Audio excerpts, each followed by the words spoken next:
I'm Mike Hannewald. I live in Lucas County, Ohio, just southwest of Toledo and near the town of Waterville. Grew up just outside of Waterville there on our family's farm. Always enjoyed farming from the very beginning.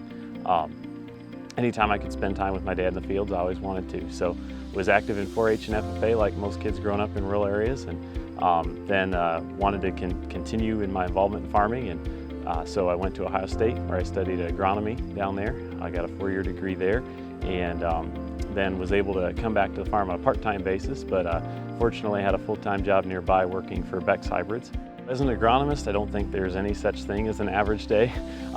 So I cover northern Ohio and a little bit of northeast Indiana, and I get to travel different areas, meet different people, and do different things every day, which makes it a lot of fun. So, you know, your traditional agronomist, you're scouting fields, you're helping diagnose issues, and you know, why is my corn turning yellow? Can you help me figure that out? So I deal with that and help farmers there. I do a lot of education around our products, so our seed varieties, and so helping to train our dealers and customers on, you know, what different corn hybrids or soybean varieties fit in certain fields, certain environments, how to manage them, how much fertilizer to apply, what population to plant.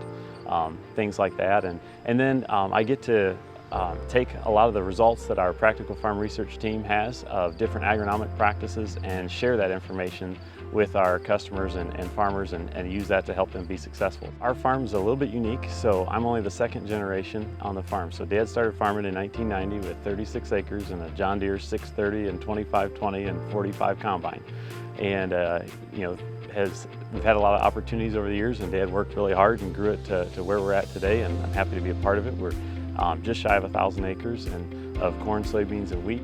About 10 years ago, when I was in college, talked Dad into buying a yield monitor, and so that kind of became my project, everything related to precision ag. And so I started soil sampling all our acres, and through some trial and error, and had a couple good agronomist mentors, and then what I was learning at Ohio State, got a pretty good system going for all of our fertility management, and so then that's flowed right into the H2 Ohio program. I wrote our own nutrient management plan, and we've got the standard GPS and auto steer and mapping systems on our combine, planter, and sprayer.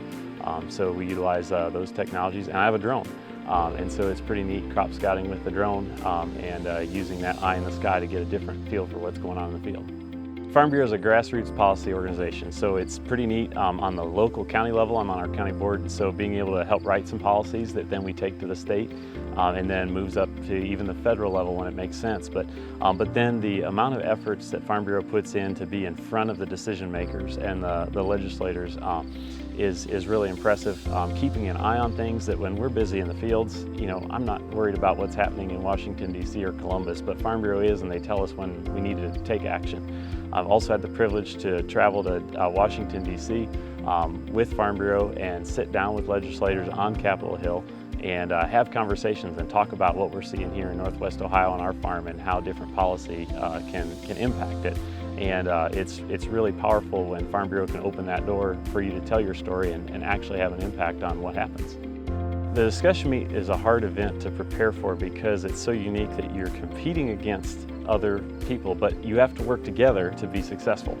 And so I've found the strategy I guess I took was just to learn as much about the topic as what I could and develop some good talking points, and then just try and listen really carefully during the contest to be able to tie some of my talking points in, but then also work with the other competitors and build off of some of their ideas as well.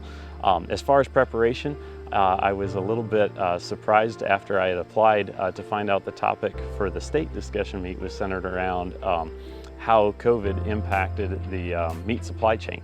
And as an agronomist and grain farmer, the meat supply chain is not something that I'm very familiar with. So just trying to learn as much as what I could about the meat supply chain and different policy implementations that have gone around that to try and improve that. So it was a great learning experience to learn about a topic I didn't know a whole lot about, but just trying to learn as much as what I could was the main approach. I've really enjoyed my involvement in Farm Bureau and want to continue that as best as what I'm able to. Professionally, I really enjoy my career at Beck's. I've got a job that I enjoy with people I enjoy working with, and a great company and family to work for. And You know, the goal has always been to farm full-time.